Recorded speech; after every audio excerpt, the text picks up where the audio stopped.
Hello friends, nursing academy में आपका हार्दिक स्वागत है। प्रीवियस वीडियो के अंदर अपन ने देखा था कि कुछ बुलेट पॉइंट्स के बारे में जो कि एग्ज़ाम के लास्ट समय में अपन देख सकते हैं और अपन रिवाइज कर सकते हैं। तो आइए अपन उन बुलेट पॉइंट्स को कंटिन्यू करते हुए यहाँ पे अपन कुछ और बुलेट पॉइंट्स के बारे में देखेंगे। तो सबसे पहले अपन देखेंगे एक्यूट पैनक्रिएटाइटिस पेन। जो एक्यूट पैनक्रिएटाइटिस होता है उसके जो पेन होता है उसका लोकेशन क्या होता है, इस आधार पे अपन ये देखेंगे यहाँ पे। ठीक है, क्योंकि एग्ज़ाम के अंदर पूछा जाता है, सीधा क्वेश्चन पूछा जाता है, एक पेशेंट है पैनक्रिएटाइटिस की समस्या से आया है, तो अपन उसका जो पेन है लोकेशन के आधार पे कैसे आइडेंटिफाइड करेंगे कि ये पैनक्रिएटाइटिस का है। तो इसके देखिए आप, severe and unrelenting pain, location in epigastric area and radiate to back. Pancreatitis का जो पेन होता है वो एपिगैस्ट्रिक एरिया के अंदर होता है, ठीक है, और वहाँ वो रेडिएट होते हुए कहाँ की तरफ जाता है, बैक की तरफ जाता है। इसके बाद में आप नेक्स्ट पॉइंट देखिए। नेक्स्ट पॉइंट है कोलिसिस्टाइटिस पेन। जो कोलिसिस्टाइटिस होता है, कोलिसिस्टाइटिस का पेन कहाँ पे होता है वो देखिए। कोलिसिस्टाइटिस का पेन राइट अपर क्वाड्रेंट के अंदर होता है, जो कि रेडिएट होता हुआ राइट स्केपुला और शोल्डर की तरफ जाता है, ठीक है। तो अपने को अगर ऐसा पेन मिलता है इस लोकेशन का तो कोलिसिस्टाइटिस डायग्नोस होता है, ठीक है। इसके बाद देखिए टी ट्यूब के बारे में। वैसे तो टी ट्यूब का डिस्क्रिप्शन काफ़ी बड़ा होता है, लेकिन अपन यहाँ पे शॉर्ट में देखेंगे कि जो एग्ज़ाम के अंदर मेनली क्वेश्चन पूछे गए हैं या पूछे जा सकते हैं, उन्हीं के आधार पर टी ट्यूब के बारे में देखेंगे। सबसे पहले तो टी ट्यूब क्या होती है। टी ट्यूब एक ड्रेनिंग ट्यूब होती है, ठीक है, जो कि कॉमन बाइल डक्ट के अंदर प्लेस्ड की जाती है, ठीक है। अगर ऑपरेशन के बाद में, सर्जरी के बाद में टी ट्यूब प्लेस्ड की गई है कॉमन बाइल डक्ट के अंदर, और इसके बाद में अगर उस टी ट्यूब के अंदर 500 से लगा के 1000 ml पर डे के हिसाब से अगर ड्रेनेज आ रहा है तो इसका मतलब ये नॉर्मल फाइंडिंग है, ठीक है। इसका क्वेश्चन कैसे बनेगा, अब देखिए क्वेश्चन आएगा जैसे कि एक नर्स है जो कि जिसने फाइंड आउट किया है कि 24 आवर्स के अंदर टी ट्यूब के अंदर 700 ml ड्रेनेज हुआ है, तो वहाँ पर नर्सिंग एक्शन क्या होगा। ऑप्शन के अंदर आएगा हेल्थ केयर प्रोवाइडर को बताएंगे it is a normal finding, it is a abnormal finding, या फिर अदर इंटरवेंशन के बारे में बताया होगा, ठीक है। तो 500 से लगाकर 1000 ml अगर पर डे के अंदर टी ट्यूब में अगर ड्रेनेज आता है तो इसका मतलब ये क्या है, एक नॉर्मल फाइंडिंग है, ठीक है। इसके बाद में जब टी ट्यूब प्लेस्ड करते तो इनिशियली 2 to 4 आवर्स तक अगर इनिशियली ब्लीडिंग जैसा उस ट्यूब के अंदर ब्लड जैसा अगर एक्टिव ब्लीडिंग जैसा दिखता है तो it is a normal find, ठीक, कुछ एक समय के लिए, क्योंकि स्टार्टिंग में हीलिंग प्रोसेस होते होते स्टार्टिंग में जब इंसिजन लगते हैं तो वहाँ से ब्लीडिंग होती है, इसलिए हो सकती है। अगर वही ब्लीडिंग ज़्यादा अमाउंट के अंदर आ रही है तो तुरंत ही अपने को हेल्थ केयर प्रोवाइडर को नोटिफाई करना है, ठीक है। इसके बाद में इनिशियली तो ब्लडी ड्रेनेज आता है, तो इसके बाद में later on greenish brown colour का अगर वहाँ पर ड्रेनेज दिखता है तो इसका मतलब ये क्या है, नॉर्मल है। इन चीज़ों के अलावा अगर कोई ऑप्शन में दिया गया है इसका मतलब वो टी ट्यूब के बारे में एबनॉर्मल चीज़ें हैं, ठीक है। नेक्स्ट देखिए, फॉलोइंग द मास्टेक्टोमी है ना। मास्टेक्टोमी सर्जिकल प्रोसीजर करने के बाद में पोजीशन से रिलेटेड पूछा जाता है कि कौन से आर्म को अपन एलिवेट करेंगे। ये तो देखिए यहाँ पे, the affected arm elevate on A pillow above the level of heart, ठीक है। जो अफेक्टेड आर्म है जहाँ मास्टेक्टोमी हुआ है उसको थोड़ा सा अपन एलिवेट करेंगे और पिलो रख देंगे, ठीक है, above the level of heart, ठीक है। इसके अंदर देखिए, in parathyroidectomy life threatening complication is laryngeal स्ट्राइडोर।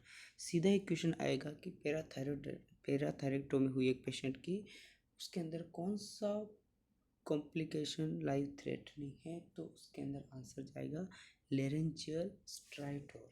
ठीक है, नेक्स्ट देखिए थायरेक्टोमी। थायरेक्टोमी के बाद में पेशेंट को पोस्ट ऑपरेटिवली सबसे पहले किस चीज़ के लिए चेक करना है, तो सबसे पहला अपना आंसर जाएगा रेस्पायरेटरी डिस्ट्रेस। ठीक है, चीज़ ध्यान में रखनी है कि जब भी किसी पेशेंट का थायरेक्टोमी करना है तो उस पेशेंट को अपन लेटर ऑन रेस्पायरेटरी डिस्ट्रेस के लिए क्या करेंगे, असेस करेंगे। ठीक है, चेक करेंगे। नेक्स्ट देखिए हेपेटाइटिस के बारे में देखेंगे अपन। यहाँ पे अपन शॉर्ट तरीके के अंदर देखेंगे ताकि अपने को एग्ज़ाम से पहले याद रहे, एग्ज़ाम के अंदर कन्फ्यूज़न नहीं होवे। उसके आधार पे मैंने आपको यहाँ पे डिफरेंट टाइप्स के जो हेपेटाइटिस हैं वो किस रूट से स्प्रेड होते हैं, स्प्रेडिंग रूट के आधार पे बताए हैं यहाँ पे। सबसे पहला देखिए हेपेटाइटिस ए। हेपेटाइटिस ए जो होता है वो फीको ओरल रूट से ट्रांसमिट होता है, स्प्रेड होता है। यह एग्ज़ाम में यह क्वेश्चन बहुत बार पूछा गया है। इसके बाद में देखिए जो हेपेटाइटिस बी होता है वो हेपेटाइटिस बी सीमन, ब्लड या बॉडी फ्लूइड या फिर नीडल प्रिक हो गई है किसी प्रोसीजर के दौरान, उन चीज़ों से हेपेटाइटिस बी ट्रांसमिट या स्प्रेड हो सकता है। ठीक है, इसके बाद में देखिए hepatitis C. Hepatitis C blood transfusion, injection, drug use या सेक्सुअल रूट से फैलता है। ठीक है, इसका भी क्वेश्चन बहुत बार पूछा गया है कि ब्लड ट्रांसफ्यूजन से कौन सा हेपेटाइटिस होता है, तो आंसर यहाँ पे जाएगा हेपेटाइटिस सी। ठीक है, इसके बाद में देखिए हेपेटाइटिस डी। हेपेटाइटिस डी के बारे में आप लोग मैं बताना चाहूँगा कि ये एकमात्र आरएनए वायरस है। ठीक है, यह हेपेटाइटिस बी के साथ साथ साइमल्टेनियसली होता है और ये मेनली जो ब्लड और अदर जो बॉडी फ्लूइड्स होते हैं उनकी वजह से स्प्रेडिंग होता है। ठीक है, इसके बाद में अपन बात करेंगे हेपेटाइटिस ई की। तो जो हेपेटाइटिस ई होता है वो मेनली हेपेटाइटिस ए के साथ साइमल्टेनियसली होने के चांसेस रहते हैं और यह जो अनकुक्ड और जो अंडर कुक्ड फूड होता है, कंटामिनेटेड फूड होता है, उससे स्प्रेडिंग होने के चांसेस रहते हैं। ठीक है, इसके बाद में नेक्स्ट अपन देखेंगे हेपेटाइटिस एफ के बारे में। ठीक है, जो हेपेटाइटिस एफ होता है वो कंटामिनेटेड फूड और वाटर से फैलता है और ये हेपेटाइटिस ई के साथ ही साइमल्टेनियसली होता है। ठीक है, अब इसके बारे में एक डाटा दिया गया वो देखिए कि जो हेपेटाइटिस एफ है वो फर्स्ट 1994 के अंदर रिपोर्टेड किया गया और इसको आइसोलेटेड कर दिया गया 1996 के अंदर, इसको अलग कैटेगराइज किया गया है। ठीक है, इसके बाद में अपन देखते हैं हेपेटाइटिस जी। हेपेटाइटिस जी होता है that is sexually and blood और होता है। ठीक है, तो फ्रेंड्स इसके अंदर देखिए मेनली जो क्वेश्चन बनते हैं वो हेपेटाइटिस ए का रूट पूछा जाता है और हेपेटाइटिस सी का रूट मेनली पूछा जाता है और एक क्वेश्चन भी बनता है कौन सा आरएनए वायरस है इन हेपेटाइटिस में से, दैट इज हेपेटाइटिस डी। ठीक है, तो ये हेपेटाइटिस के बारे में हो गया। नेक्स्ट देखिए perforation of an peptic ulcer. अगर पेप्टिक अल्सर के अंदर परफोरेशन हो गया है तो कौन अपने को कैसे पता चलेगा कि वहाँ पे परफोरेशन हुआ है, तो उसके इंडिकेशन के अंदर देखिए that is rigid board like. अगर एब्डोमेन हो जाता है और उसके साथ साथ बहुत ही सीवियर पेन होता है तो इसका मतलब क्या हुआ, पेप्टिक अल्सर का परफोरेशन हुआ है। समझ में आया ना, rigid board like abdomen with severe pain.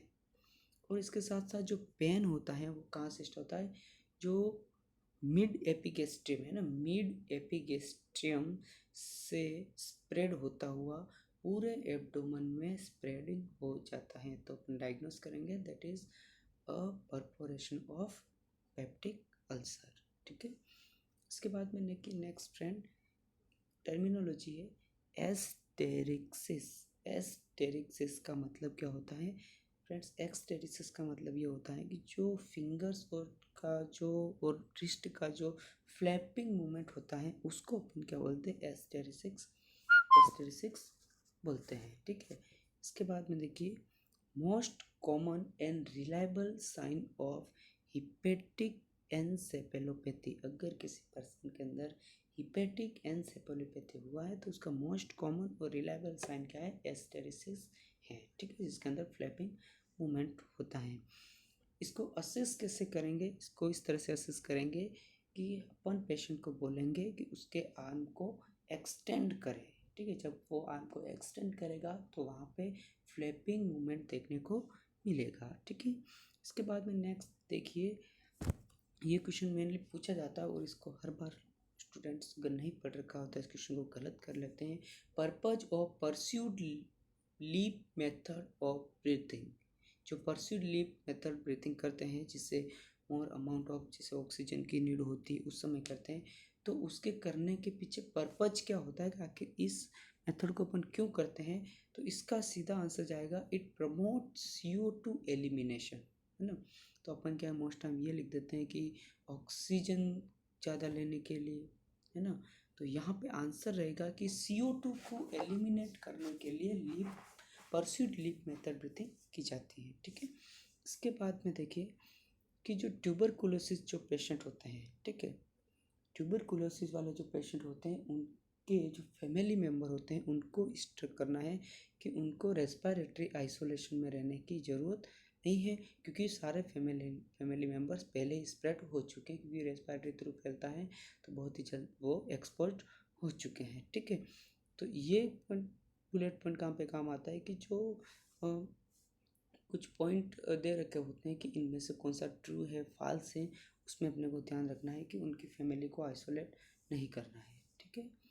इसके बाद में देखिए जो पल्मोनरी एम्बोलिज्म होता है, ठीक है, जैसे ही पल्मोनरी एम्बोलिज्म होता है इनिशियली जो सिम्टम आता है और मोस्ट कॉमनली जो सिम्टम होता है वो कौन सा होता है?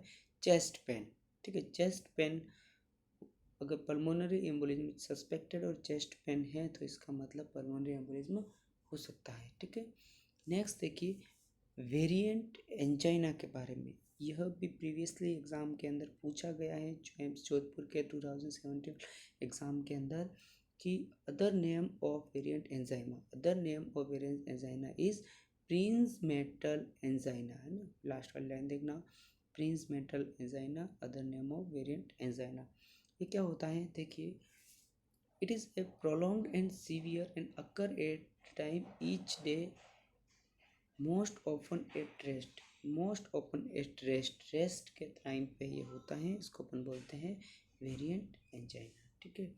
इसके बाद में नेक्स्ट देखिए स्टेबल एंजाइना, स्टेबल एंजाइना किसको बोलेंगे?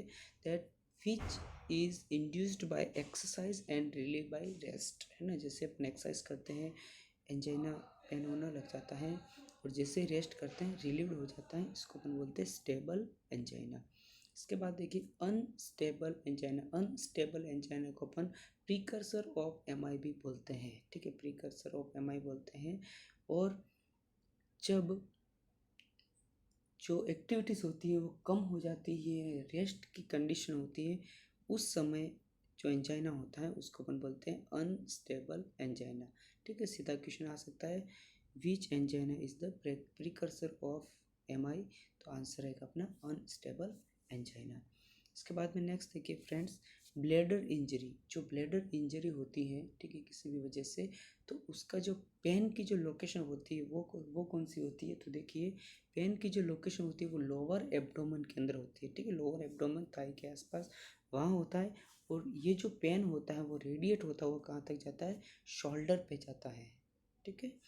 इसके बाद में देखिए डिसइक्विलिब्रियम सिंड्रोम, डिसइक्विलिब्रियम सिंड्रोम किसको कहते हैं?